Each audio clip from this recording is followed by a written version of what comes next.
Hello, and welcome to another episode of Boundless Body Radio. I'm your host, Casey Ruff, and today we have another amazing guest to introduce to you now. Nicole Quezada is the founder of Be a Better Me Holistic Wellness and is the author of Colorful Keto. It's about more than weight loss.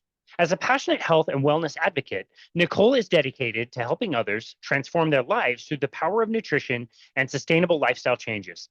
After years of battling focus, memory, and weight challenges in her 30s and finding little success with conventional medicine, Nicole discovered the life changing benefits of the ketogenic diet. Today, she is a highly sought after nutrition coach and elite certified personal trainer, holding advanced certifications in nutrition, health sciences, and behavioral change. Nicole specializes in low carbohydrate and ketogenic lifestyles, guiding clients towards lasting health, weight loss, and improved well being. Through personalized coaching and empowered education, she helps people reclaim their health, boost their energy, and find true joy in living a more balanced life. Whether you want to overcome health struggles, lose weight, or feel your best every day, Nicole provides the tools and support that you need to help you succeed. You can find her on all social media, including on Twitter at Colorful Keto. Nicole Quezada, what an absolute honor it is to welcome you to Boundless Body Radio. Thank you, Casey. I appreciate you asking me to be here today. It's such an honor for me to host you. I loved our chat before we actually started recording. And you were telling me a little bit about a conversation that you were having with somebody, even just yesterday about keto. Can you tell us a little bit about how that conversation was going? Yes, a master's degree in exercise science is what he had. A fellow coworker. I work in corporate wellness as well, and I was doing some fill-in work, and we were just, talking about regular work stuff, and somehow we got on the topic of nutrition and protein and these things, and it's so funny when I run across someone. I love having these conversations with people, right? So, that let me pause, let them complete their thought, say what they have to say, and then instantly I said, well, have you heard about the rugby team that is basically mostly carnivore, and they're, how well they're doing in their sport? Because basically he was trying to tell me that if you were ketogenic or you were carnivore, you had no power, you had no speed, and again, it's that whole, I let them finish, I let them go through, and then I just throw out examples, right? Like, because it's not for me to sit there and like change your mind about these things, but I'm just going to throw out some examples and have you look. Oh, well, and this was the best one when he said, well, there's a lot of detrimental health effects from just, keeping this sustainable for many, many years. And I said, okay, like what? Dead silence. Crickets. Oh my goodness. Crickets. And again, I just quiet, just let's see. And I could see the wheel spinning. And I said, like, examples of what? So it is that whole, this misconception that, again, what some people were taught in higher education has been bought and paid for by organizations and stuff like that. And, I don't think it was all done like in a bad sense, like intentionally. I think a lot of the stuff is written right. It was what they knew at that time that they thought was current, it was relevant. But to not question science and to not question things that you're being taught later after other things come out, to me is just, it kind of blows my mind. Like, why Yeah. wouldn't we question these things, right? Yeah. Because there's trillions of things happening in the body every second of every day. So how do we think any 12-week study, how can we say a 12-week study tells us exactly what's happening in everybody's body? Not to mention most studies are done on college age males. So I just love having these types of conversations with people where you can talk about different studies, right? Because I'm not like I'm throwing all the studies out the window. I mean, like right now I'm reading up on a meta-analysis on protein, and it's like you go through and you read all these things, and some of it, I say you keep what works and you throw out what doesn't. Yep. Just because a study tells me that these things may not be healthy and may not be right, I'm living proof of some of these studies being wrong. And I think that that's a key to like explaining to people, like, if you can't take somebody's personal story and say, hey, this has been working for you, I've been doing this for how many ever years I've been doing this, I am basically the epitome of health. And you're telling me I'm going to die. Yeah. Well said. Yeah. Like you don't say anything when I'm eating Pop Tarts and, all this processed food and all this stuff that you can't even pronounce, the 40 ingredients or 50 or 60 ingredients in it. And that's not food. That's a food like substance. And I think that's a big problem with people. When they talk, they're like, oh my gosh, I couldn't give up that food, but it's not food. Yep. It's True. really not food. It's Yep. chemicals that you should not be putting in your body. It's not food at all. Yep. That's It's just very like, well said.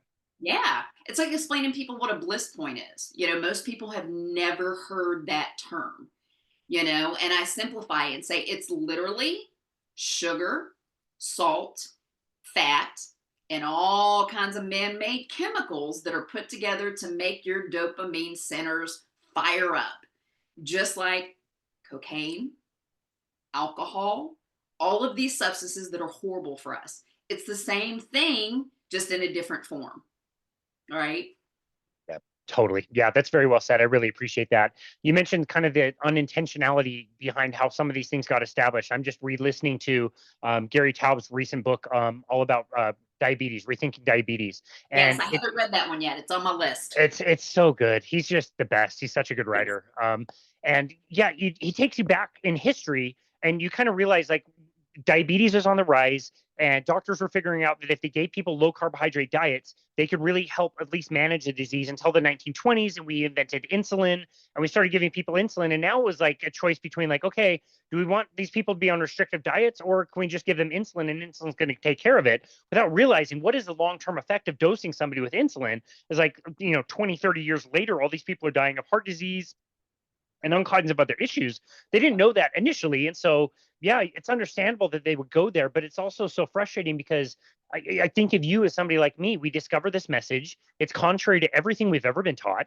It heals so many amazing things with us. And then you start to see it in other people, the people around you, the people you love, your friends, your family, the people that are having brain fog in their 30s. And, they're going down this path, and it's coming, and you want to share, and they're just not as open to it, although you have that passion and you just want to tell people and share it with everybody. But it's like you said, you kind of have to remember, like, we're here to set an example and answer questions and have conversations where possible, and outside of that, there's not that much we can do to kind of change people's minds. Right. And it's really about meeting people where they're at. And I think I mentioned to you before the show, having this dogma surrounded around some diets, right? Especially when it comes to carnivore, keto, low carb, especially those. And it's like I tell people, you have to be in a space where you want to make a change. I mean, that's like the first thing. You've got to be, I hate to say it, but pain's a motivator. That could be something from your doctor. That could be brain fog. That could be weight. It could be all kinds of things. It could be a vanity thing. Who cares? Whatever it is that gets you to the point you want to make a change. But then people start looking into these ways, and a lot, right? They'll look to social media, right? So they get on social media to kind of see what's out there about these things, whether they join groups or what it is. And even I have found in some of the groups that I join, right, to learn. I like to learn. I want to learn from other people that know more than I do, that kind of thing. And sometimes some people are so like, it has to be this way.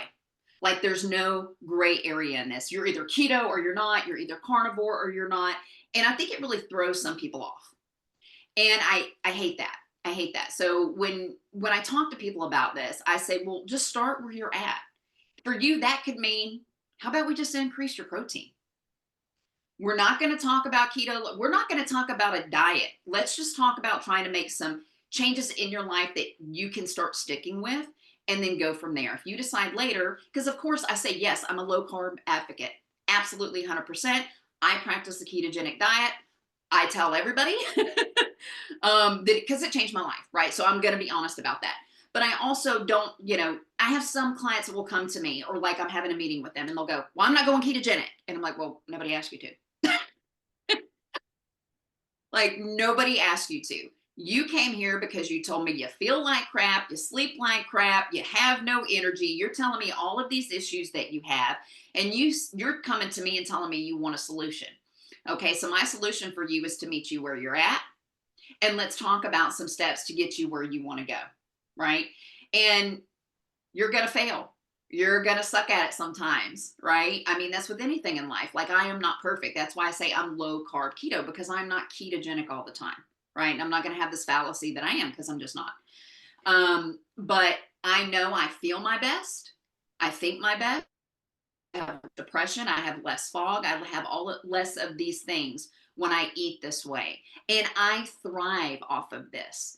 So, um, I've been sober for a little over 12 years.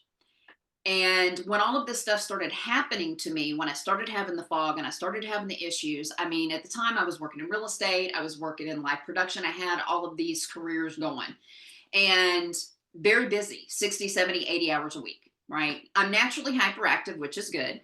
But I don't do a lot of caffeine. People laugh because I say that. They're like, how much caffeine do you drink? I'm like 1 cup in the morning, you know? And I started not being that way. And now I had a time before I got sober that I was like that. But when I started getting like that again, I'm like, whoa, whoa, whoa, what's going on? I'm a lot more aware of where I'm at mentally and physically with things. And I said, okay, so what is happening right now? And you get to that point of desperation or that point of pain where you're willing to make a change. And I started looking into, like, how can I change this? Doctors were giving me no kind of information. They were like, oh, your blood work is great. And maybe it's just some premenopausal stuff. I'm in my 30s. Come on. Seriously, you know? So it's like, what can I do to change that? And it's like, you know, I'm not going to go on medications. I'm not going to do all of this stuff unless I have to. I'm not totally anti-medication. I'm just, how about we start with nutrition first before we move into anything else? And so when my clients come to me and they're telling me they have these other, you know, or I'm meeting with someone and they're telling me they're having a lot of the same issues that I'm having, you know, I'm going, okay, well, let's talk about where that's coming from, you know? And people always think the hardest thing is getting in the gym. It's not the gym, it's the food, right? Because that's a comfort for a lot of people. A lot of people don't realize how much so it's a social thing, it's an emotional thing, it's all of these things that we put towards food, right? And so when we are told that we need to maybe lessen some of these things, it's literally like taking a drug or alcohol from someone, you know, because we have this addiction point in the brain because there's so many chemicals and so much sugar and all of these things in this food that we're eating. But explaining that to people, they just can't believe it. You know, a lot of people literally just think like, you know, that can't be true. You know, the FDA allows it to be put out. It must be okay for me. And I, you know, again, just walking through that process, people going like, I've been where you at. Like, I understand that, you know, and I started researching nutrition and doing all these things on my own as well to figure out, okay, like, what can I change that's going to make me feel better? You know, and when I found, you know, I researched for probably a good 9 months to a year on and off. I'm a little bit OCD with things at times. Because I mean, I was literally told I was going to die if I was going to live this way of life. You know, it's going to kill me. So yes, I was apprehensive when I first came into low carb keto, and you know, I researched and researched and researched, and I just got to the point. I asked myself, like, is this going to kill me if I try it for 30 days? You know, and obviously not, It because doesn't look like it. yeah, other people are definitely still alive. They're doing this, right? So I gave it a try, and it's my first strict 30-day ketogenic cycle. It was euphoric. That's like the best way I can explain it. And after that, I was like, I have to tell everybody about this, you know? So at first, I definitely wasn't that way. At first, I was like, I must scream this from the rooftops. I am just going to tell everybody, you know, but then you realize you get that pushback and it's like, okay, like, I'm going to keep doing me, right? And then when people come to me for help, I'm going to make suggestions and meet them where they're at in that process. You know, same thing like with my mother. My mother was a type 2 diabetic.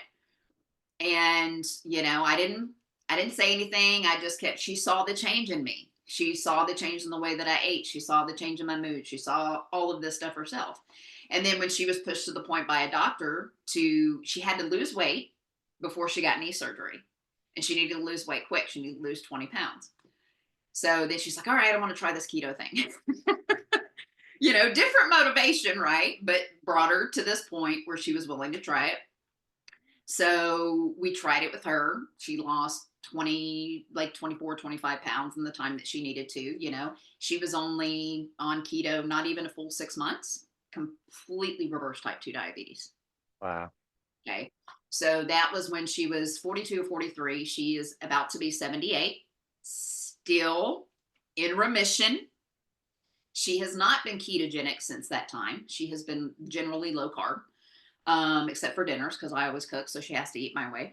Um, but it's like there's a different spot for everybody, and where they start, how long they're on it, that kind of thing. There are some people, like metabolic psychiatry is really, really big. I follow that. I love that. My goddaughter is actually bipolar 2. And she, in her 20s, she had some pushback at first, but then tried it herself. And, we were sitting talking one day, and this is actually after I went to, oh gosh, Dom Diastago's metabolic health conference, I Yeah, I think. believe so. Dom DiAgostino's, Yes, yeah, in yes, Florida. yes. So I went to that conference and heard Matt's story there, talked to Dr. Campbell, like Chris Palmer was there, all of that stuff. And, it's funny, we were sitting and we were talking, and how I just mentioned about the first time I did it was like very euphoric and that kind of thing. Like now I know, guess what? That's just like how I'm supposed to normally feel. Totally. But when you don't know, right? And then you're like, oh, like this is how I'm supposed to feel. This is what normal is. Because what I thought was normal was definitely not. Even after that stint of like getting sober, like I came to a normalness, but then figured out, no. There's actually a normal when I also take out these foods and stuff that are really bad for me. And we were just sitting talking, we're out by the water, just a really nice day. And she's like, I feel like a different person.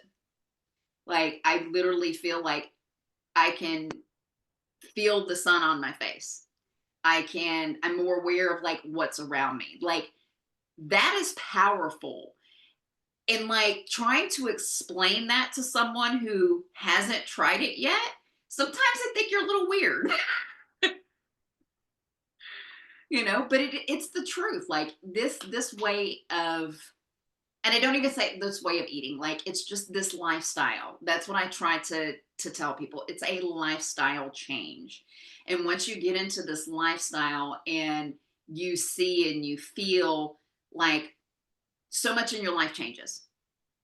Right. Um, yeah. Sorry. It's beautiful. No, I will never be sick of hearing stories like that. The world of metabolic psychiatry is just one of the happiest and most beautiful kind of topics that's really come up on the rise. You mentioned Matt Bazuki and his family and all the work that they're doing and how much funding they're doing, and it's so incredible. And like you hear numbers and you see studies, or you might hear a case study, but when it's people people you love, like our friends that are being healed by this kind of stuff, and of course we're all going to be so passionate and want to go out and share that with everybody, whether or not people are ready to hear about it or Right. not. It's just it's so amazing. I absolutely love that. It's so beautiful. Can you, sometimes it's hard to remember, but can you go back to the initial stages of you kind of doing some research and trying to figure out some of your own health issues? What were some of the main resources that you were finding back then that were helping you to understand that there is this whole world of, ketosis and what that meant and all the education around that? Can you remember some of the primary kind of sources you were going to in the beginning? YouTube was like that's my first really big dive into YouTube and researching things. So I found a couple local doctors here. Thomas DeLauer was really big for that. Was one of the people that I first like really started hearing this from. Somebody that I knew locally, actually, he had just started doing the ketogenic lifestyle. I want to say 6 to 8 months before me, and he'd been vegan for 13 years. And I was like, well, that's a pretty drastic change. So I'm like, so I was looking at some stuff and kind of following some stuff that he was following.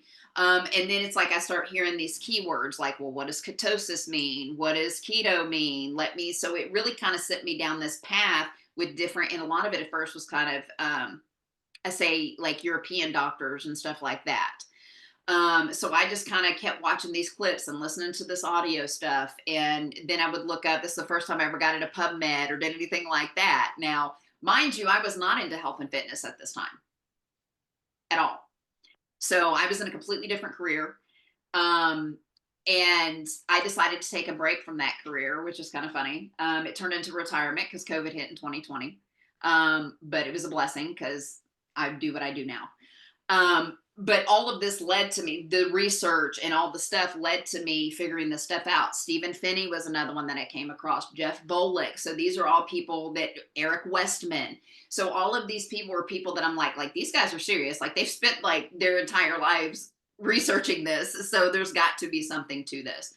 And at first, I thought, well, with Jeff Bolick's work, he does a lot with like the endurance athletes and stuff like that. So I'm like, well, I'm not an endurance athlete. So at first, again, I'm cherry picking because at the time I'm still not behind it because again, it goes against everything I've ever been taught or told. Right. So I'm like, how can this be right? And then I start thinking to myself, so my father was also a type 2 diabetic. Towards the end was insulin, basically almost insulin dependent because he continued to follow the guidelines. He continued to follow what the American Diabetes Association told him to do and eat, eight servings of grains and vegetables a day. So I had all these experiences in my life that like showed me like, well, if that's the right way, why are all these people that follow this stuff still sick? So, and with the diabetes running on both sides of my family, I'm like, I got to figure this out because I don't want to be diabetic. I don't want to have to be on these medications and all this stuff. So, again, fast forward to 2020. So January 2020 is when I first did my first 30-day stint of keto. And, within a month or two, COVID hit. So my break from my career turned into, can't do live events with COVID. So it turned into a retirement. I am very, very grateful for that today, though, because it led me back to this. This is something that was always not ketogenic low carb, but just health and fitness in general. It was something I had gotten away from, but always on and off throughout my life had been, something that I liked. Like I had done everything but take the test to be a trainer 10 years prior to 2020. So it was knowledge for myself, but I'm like, I don't know in what world. And at that time I was traveling a lot, 100, 200 days out of the year. So of course, when you're traveling like that, and your hours are usually 6 a.m. to 11 p.m., you don't get a lot of time for that workout. And I didn't really eat the healthiest at that time, so, and I'm sure that's what led to a lot of my issues that I started having. That led me to start seeking some knowledge and finding out what is really wrong. Because when the doctors are looking at your blood work, I don't deal with regular doctors now. I deal with functional medicine doctors or integrative medicine doctors. And when it comes to my health, I mean, unless I've got something serious, I'll go to like the emergency room or doctor. But like I take my health into my own hands, basically. And I do what I feel is best. I still get the test. I still get my blood work done. I stay on top of all of that stuff, right? Because, just because I feel great doesn't always mean everything's going great inside. So I still get my checks and do those things.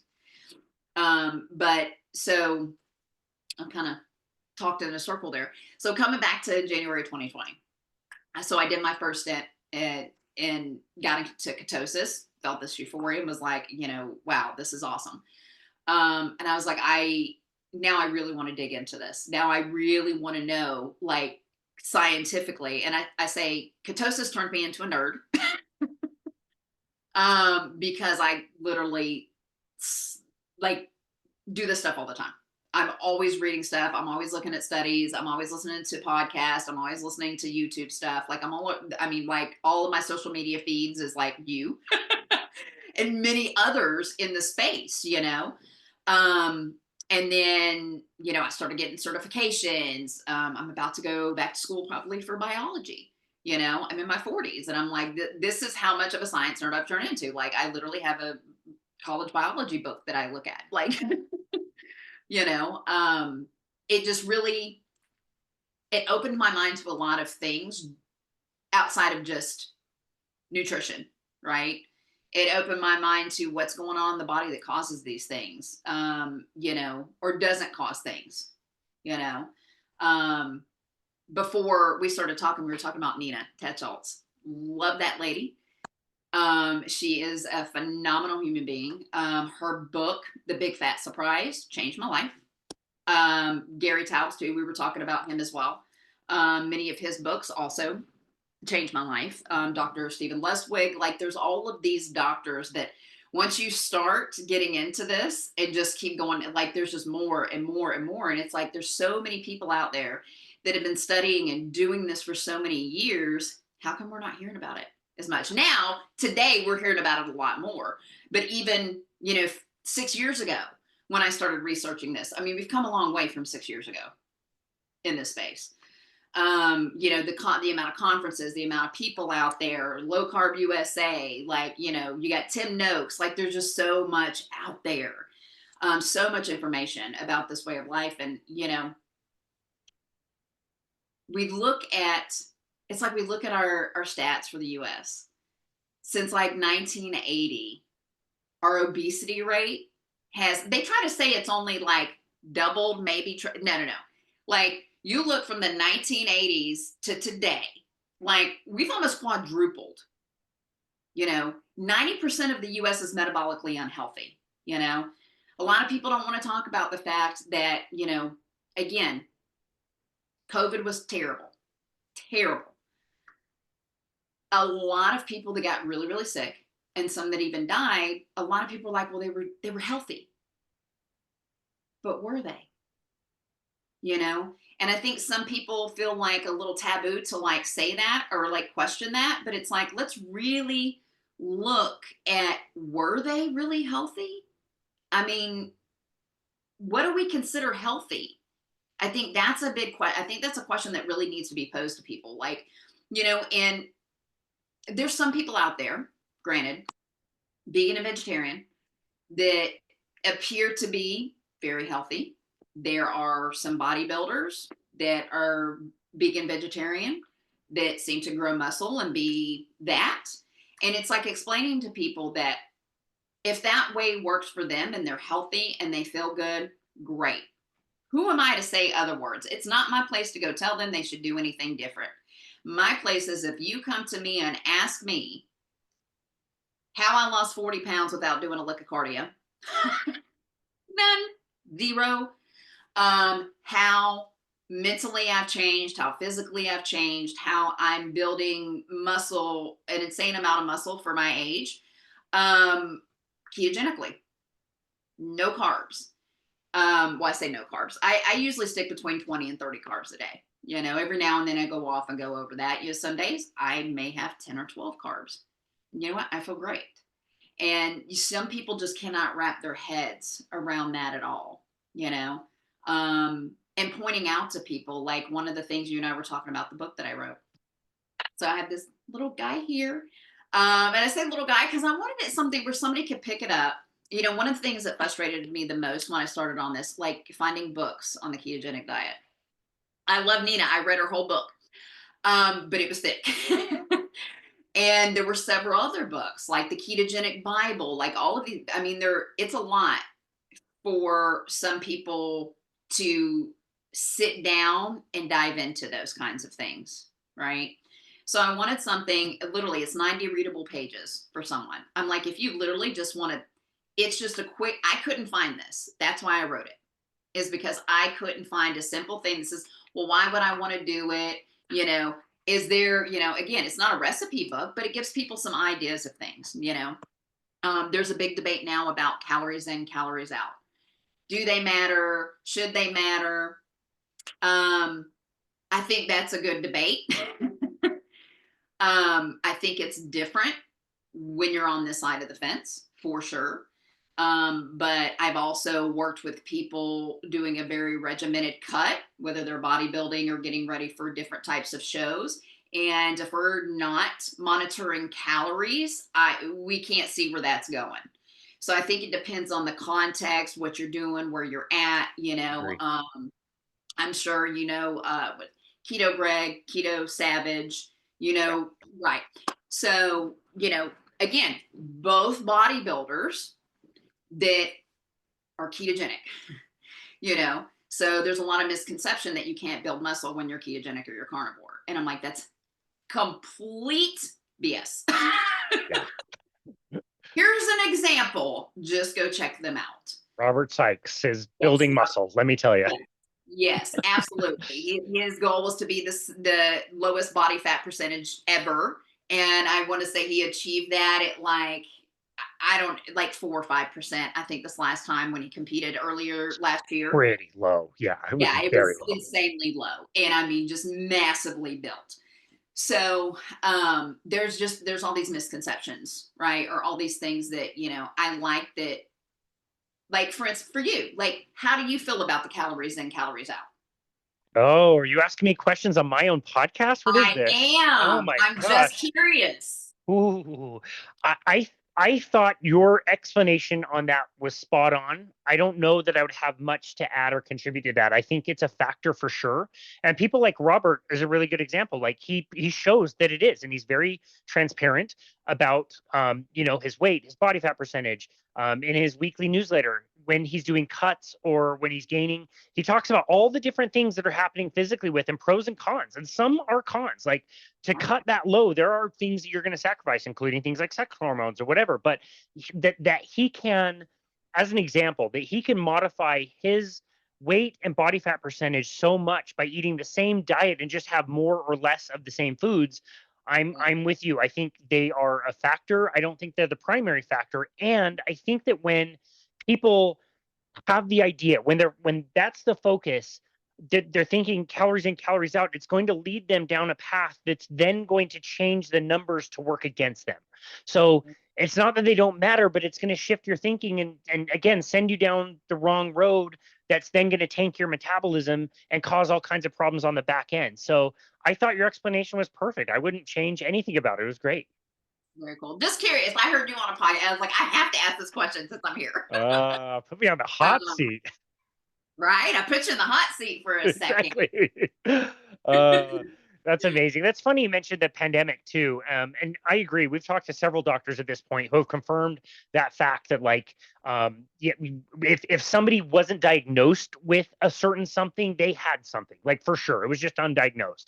And so we know that now. It's also funny you mentioned how the pandemic changed their lives. I don't know if you saw the video of the woman that would like time travel back 3 months to kind of like shadow some of the things that were going to happen in her life. Like she would time travel back from April of 2020 to January of 2020 and tell her like, you should invest in Zoom.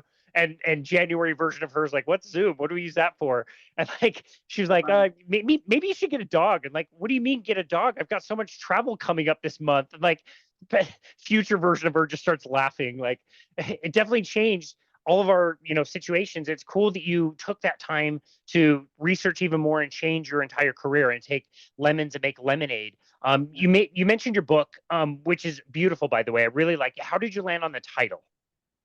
So I'm quite colorful. Haven't always been this way, but yes. So I love dyeing my hair. And when I was saying, I went through all kinds of titles. I mean, I just kind of brainstormed, wrote a bunch of different stuff, and I was having a conversation with somebody, and it's like one of those like aha moments where somebody just mentions a word, and they're like, "Well, you're just so colorful," and I was like, "Colorful keto." Love it. And the rest of it's about more than weight loss, right? So again, I want people to understand it is so much more than that. Um, it should be more than that. Although some people come for the weight loss and stay for the benefit, right? So it's just getting people to that point of, yes, this is about weight loss, but it should be about longevity and thriving. Like, let's find a place where a good anchor, right? Like, I'm really big on having people find an anchor for themselves, right? Because if it's just about losing weight, guess what? When you really don't want to get up in the morning and you really don't want to, like, you know, prep your meal for lunch or do these things that are going to help you feel better a month from now, if it's just weight loss, it's really easy to be like, well, I don't care today. So I really had them have them anchor it to something, um but one of the things in the book you mentioned, we were talking about studies in the past, So, everybody talks about it being, oh, well, this is a fad. And I laugh. I mean, this is like ridiculous now at this point. I'm like, okay, so let's really talk about the history. 1792 was the first time it was ever mentioned in a medical journal. We're 235 years in, people. 235 years. It's not a fad. It's not a fad at all. It's just went by different names and been different things, but realistically, it has been around for hundreds of years now, even thousands of years now, right? If we really want to get into it.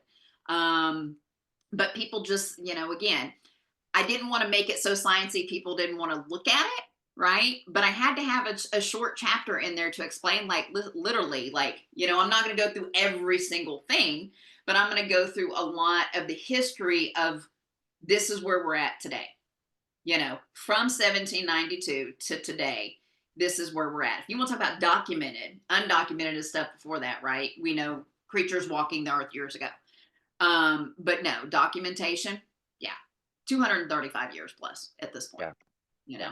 So if anybody wants to argue and say it's a fad, I'm like, at this point, like, I just have to roll my eyes. I'm like, oh my God, this is so ridiculous. Totally. Totally. No, that's a really good point. And I love that you mentioned the documentation part of things. And a lot of this gets into like speculation. But if you just use your logic, like even where you are in Georgia, things are growing all the time.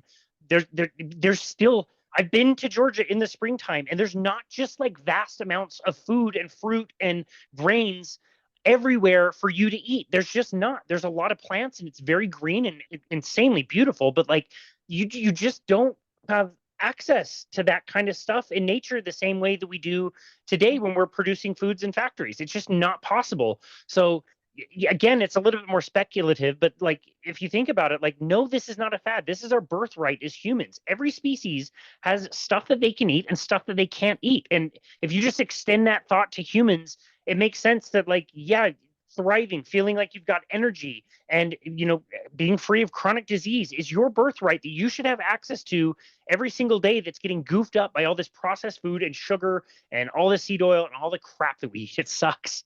Yeah, yeah, it's a lot. It's a lot of stuff. And again, like, when I first started, of course I wasn't really looking at more of that, right? I wasn't really looking at more. And as I stayed in this longer, right, I'm wanting to know more and more and more. And so I've done workshops for people, and like, it may be something as simple as, like a sugar buster workshop or a protein workshop or whatever that is. But getting people to look at labels, I'm like, okay, first off, that little label on the back that says nutrition facts, there ain't no facts on there. It should just be called nutrition label, not nutrition facts, because anything that's allowed to be up to 20% off is not a fact, right? I said, so I'm not saying don't look at it at all, but it's not a fact, right? There's things where you need to look at. I said, but what we really need to look at is ingredients.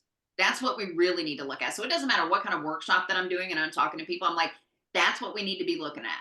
Can you pronounce it? Do you know what it is? Or, I try to say stick around the least amount of ingredients as you can. If it's a one ingredient food, great. That would be great of what we mostly stick with. But realistically, a lot of people don't do that. I don't do that. I'm not perfect at it, right? But it's like, you can pronounce all of them. It's got 8 to 10 ingredients. You know what they all are? Great. Why would you take something that has 60? Like, one of the things that I do in my workshops is I take a Pop-Tart ingredient list and I compare it to like an organic, some kind of concoction, right? And I literally put them side by side. I don't tell anybody what they are. I list there's 60 plus ingredients in a Pop-Tart, by the way. And there's like 8 different forms of sugar. There's 4 different forms of like seed oil. I mean, it's insanity. There's multiple dyes. I mean, it's just crazy.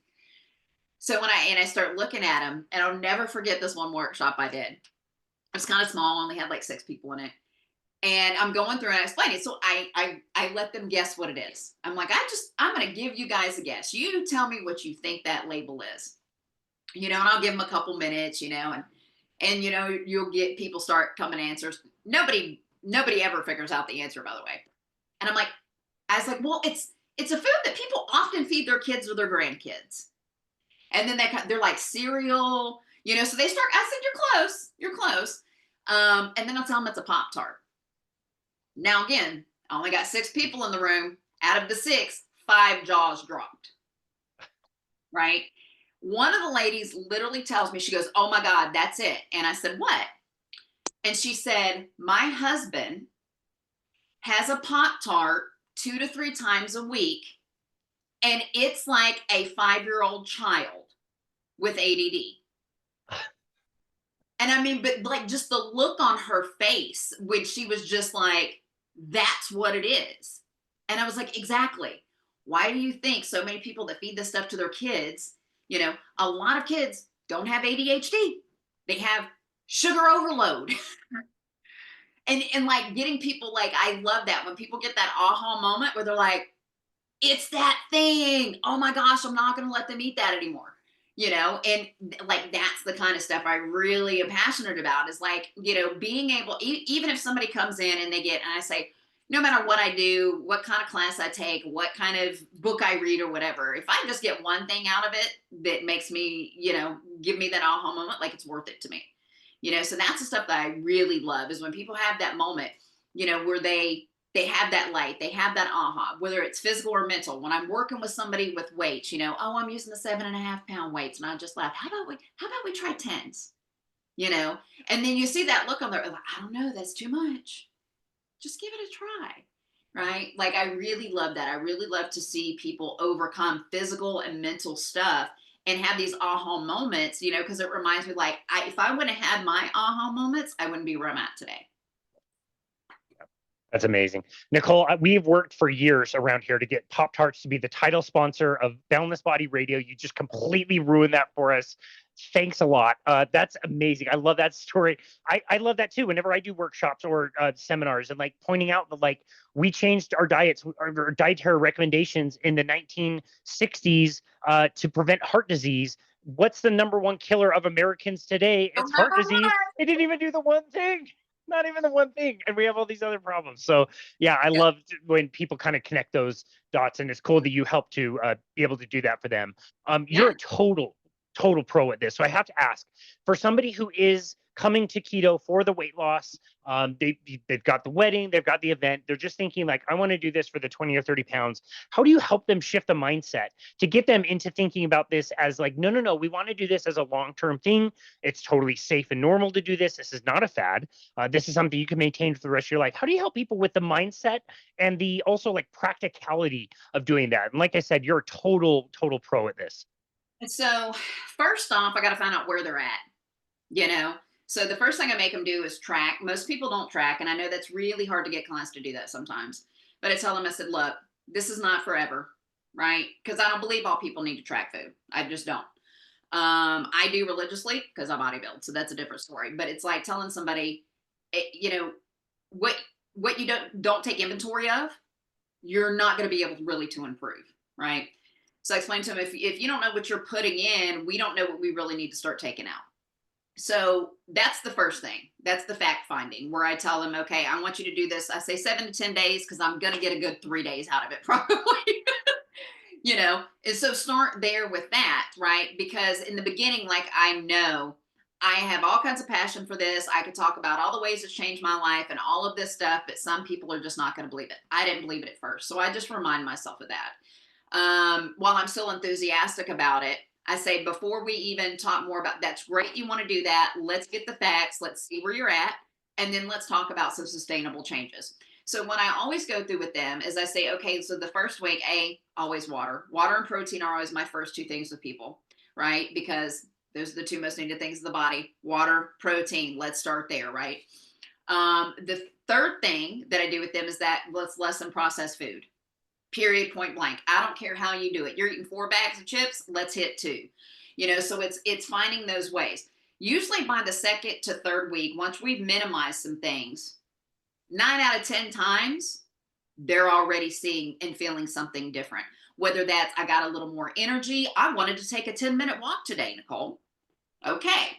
So there's that little bit of motivation to change, right? So then it's like, okay, now we've really shifted. We went from the decision to make a change. Now we're taking action to make a change. So now what do we do with that? Now let's really start talking about some things that we can do. So I always talk about like adding in. That's why I always start with the protein and water. Let's add more of that, right? Because people just always assume if I want to lose weight, let's take a bunch of stuff away. Not so much. No, no, no, no, no. Thank you. Thank Yes, you. yes. I hate that. People are like, well, take this away. No, no, no, no, no. Let's start adding things that you really need first. Then let's talk about some things we can minimize, right? And I would say that let's minimize it first, right? And then they'll start asking more questions. Well, I kind of felt this way. And then they'll, because they know, again, I'm honest about who I am and where I'm at and what I do. Then they get more curious now. They're like, you've been doing this for 5 years? Yeah, 5 years. And it's great. They're like, so are you strict all the time? No, I'm not. I'm not strict all the time. There's very strict phases I go through. There are different ways that I do things. I may come off for 2 days. I may go on vacation and come off altogether. But it's such a way of life for me. I don't go like crazy with it, like I might have a year into it, right? Like, because now I know how it's changed my life. So I kind of talk through and explain those things to them. And I say, okay, so maybe for you, it's not ketogenic at first, right? Let's just start with low carb. Same thing, I'll reference the book again. As I go through and I say, there's a 2-week, 3-week, and 5-week process to this. So it depends on how many carbs you're eating. So when I talked about the fact finding, if you're eating 100 carbs, we can basically put you into ketosis in a week. Most people, right? Yep. Just as long as they're not too overweight or obese, it might take a little more time with those people. But then at that point, if you're at like, 199 and below, 3 weeks, 4 weeks, somewhere in there, if we're talking above that, the average consumption for those of us that aren't low carb keto, right, are 300 grams of carbs So crazy. a day.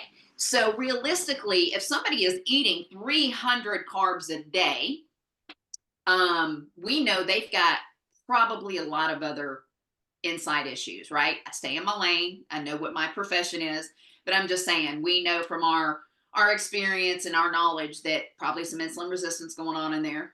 There's probably a lot of different issues going on in there. So it's like, let's not pull all of that out so quickly. Let's give them some time to get there. So I've noticed once I start doing that and they start feeling better, a lot of times, like I don't even have to say anything about it anymore. They just naturally start gravitating towards less and less and less. Like I have a client right now.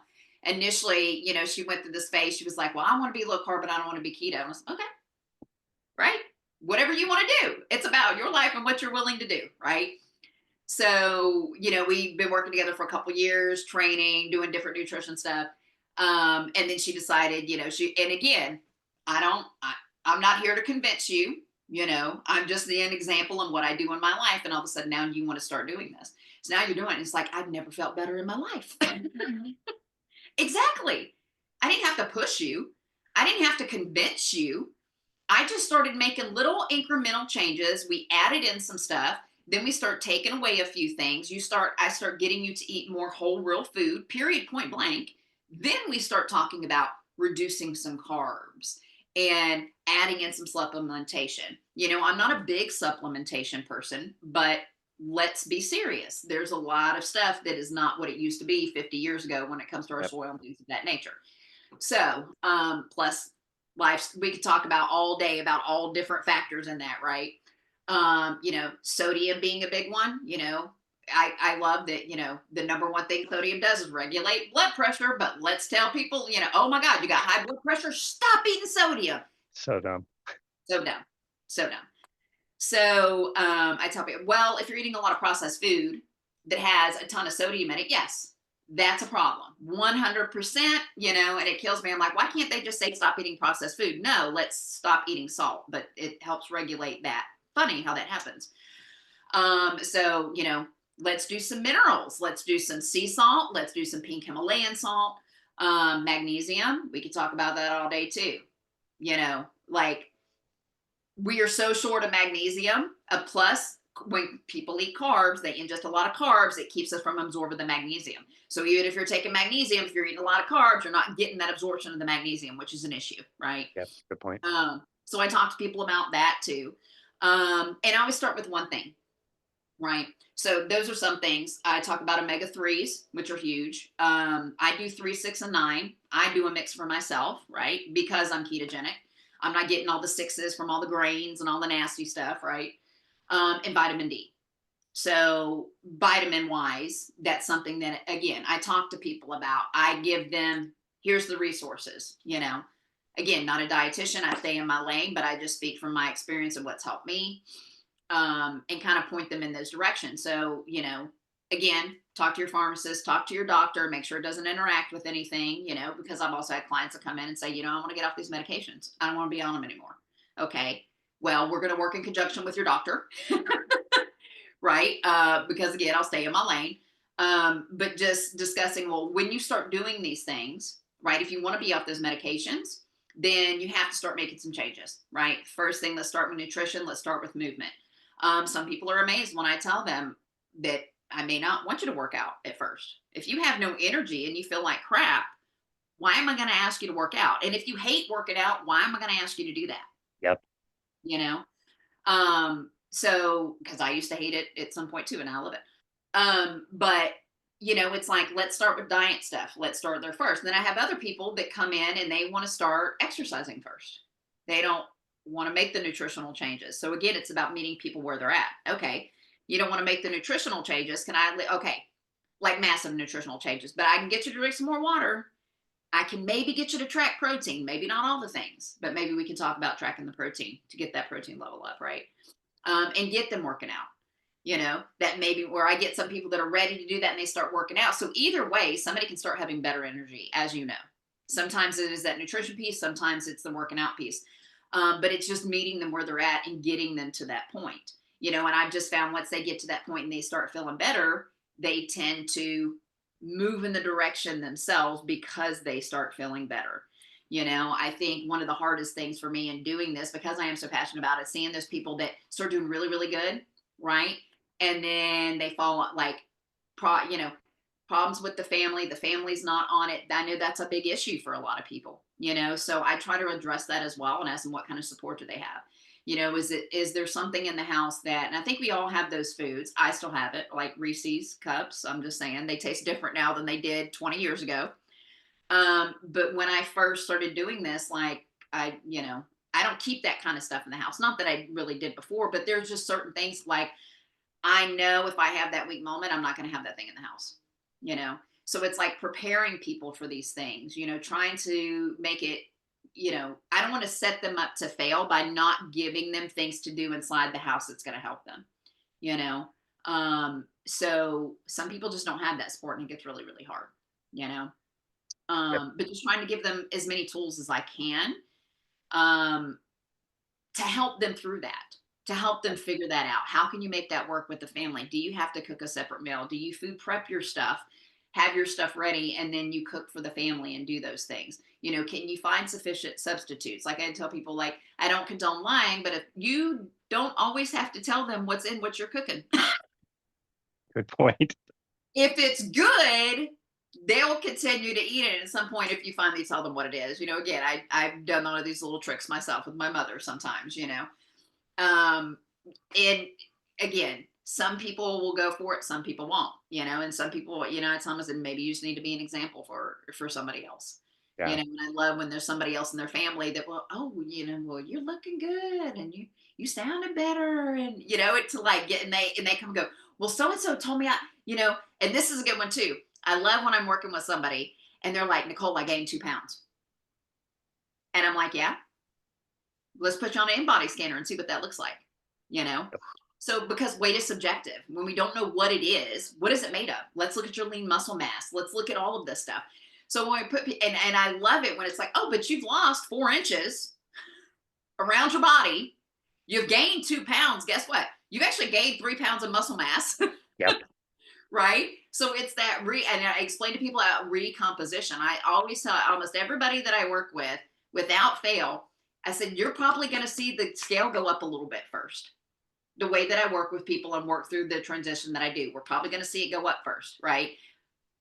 But weight is subjective. We're not going to focus on what your weight is. We're going to focus on the lean muscle mass and the adjustment. How is your body fat percentage doing? Are we going down there? Are you feeling better? I tell people the first things I want you to look, don't look for weight to change. Don't look for, you should feel your clothes fitting a little differently, Great. right? Yep. Like that's the little stuff that I think maybe isn't talked about enough to clients sometimes. And it's like it's those little nuances. If we don't let them know those things, and we get somebody who's hyper focused on weight, because we have those people, right?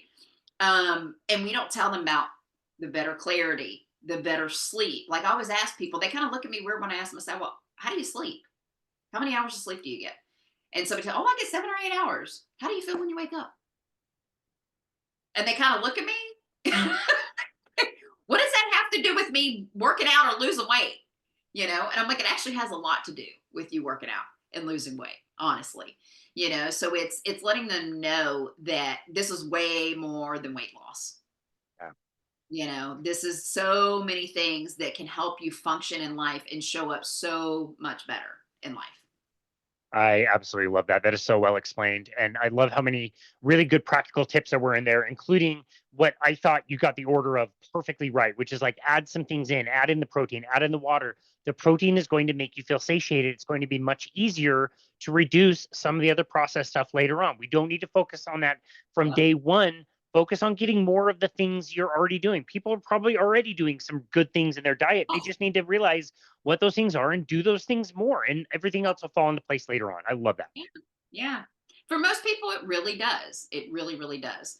I had one client who, she loved her fruit, absolutely loved her fruit, was deathly afraid of fat. I mean, just flat out was like, nope, I'm doing, like, we tracked her food. She was at like 18% fat. She had probably 7 servings of fruits a day. Oh, She had a lot of issues going on. And it's so funny, me and her still talk. This has been almost probably 2.5 years now. And you know, we laugh because she said, I was gonna skip that nutrition consultation with you, you know. She goes, it was on a Saturday. I was just gonna blow it off, and then something told me to go, and I did. And we have completely changed her. She has completely changed the way that she eats.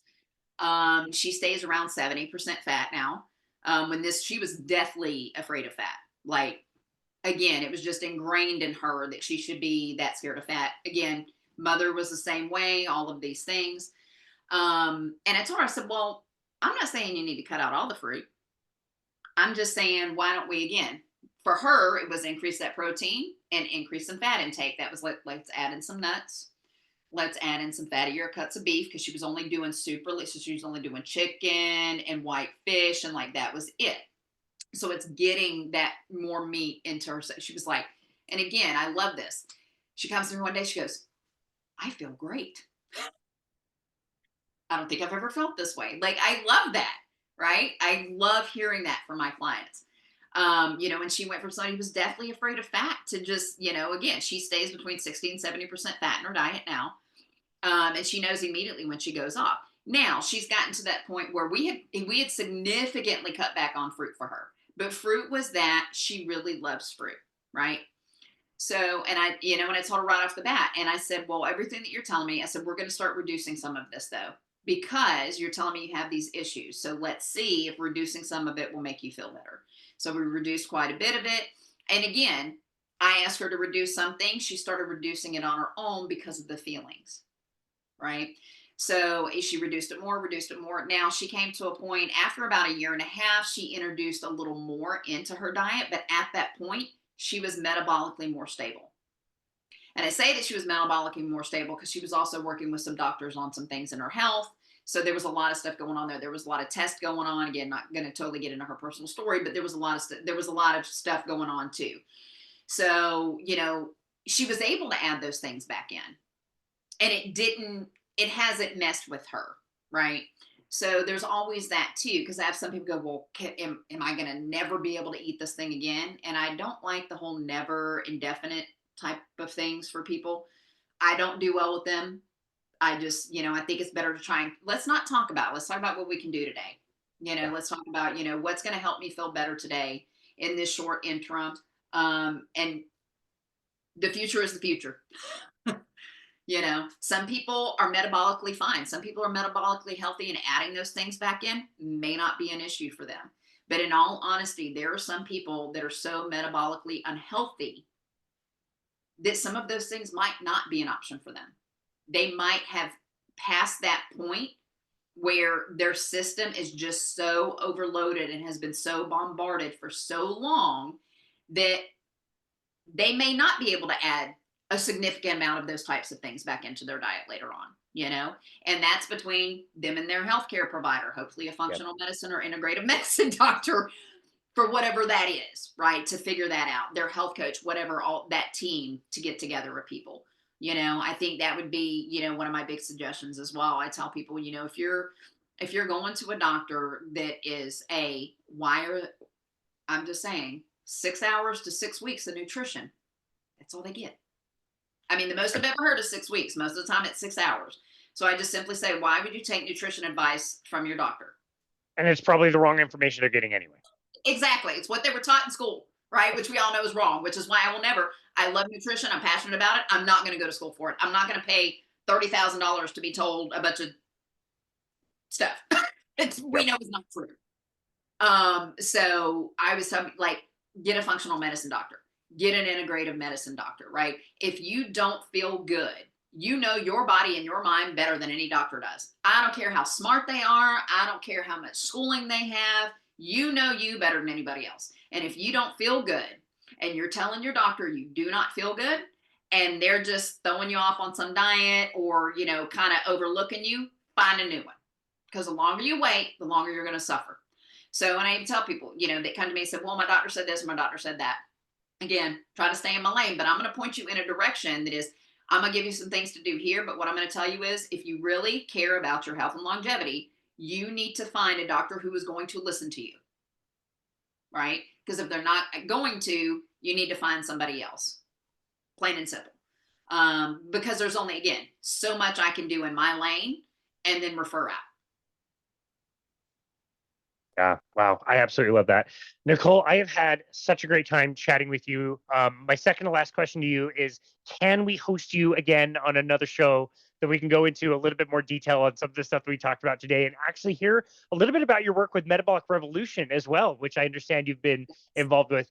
Could we do a second episode sometime down the road? I would love that. I've had so much fun chatting with you. Your passion is absolutely infectious. We've covered a lot of ground, and I think a lot of it has been, like I said earlier, very practical and helpful for people. And you make it you make it sound like, yes, there's going to be changes that need to be made, but these changes are for you. They're for your benefit. They're going to pay you back. And so, yeah, like the Reese's, you might not even be able to think that you'll never have Reese's again or whatever. But if you try it for today, you might not miss them tomorrow, like you said, and they might not be a thing. And so you're so good at pointing that stuff out. And I've had a lovely time chatting with you today. But for now, where can people go to find you, to connect with you and your work? Okay. So Twitter, I'm at Colorful Keto. Most of my other socials are be a better me today or be a better me today without that dot. Instagram, Facebook, LinkedIn. My website also is beabetterme.com. Or if you would like to book a call with me and chat with me, it's beabetterme.today. So yeah, that's all the places you can find me. Excellent. Your website is really well done, and it's really easy to find where people can set up consults with you. I love that. I love that you offer that. And then the book as well. Is there a good place where people can find the book? Yeah, so it's actually Ingram on Ingram Spark, and then also it's also on Amazon as well. Is there a preferred place you want people to go for that? Anywhere. If Cool. they want to get the book, anywhere. If it will Awesome. help them, yes. Yeah. Well, it's a beautiful book. I love the cover and I love the message and how you're able to make it so practical for people. And like you talked about many times, like meeting people where they are, I think is very, very helpful. So love your approach. I absolutely love your passion. Thank you so very much for your amazing journey. And thank you so very much for sharing that with us and our listeners today. We just really, really, really appreciate you, Nicole. Thank you. Thank you, Casey, so much for the opportunity. Of course, it was my pleasure. And this has been another episode of Boundless Body Radio.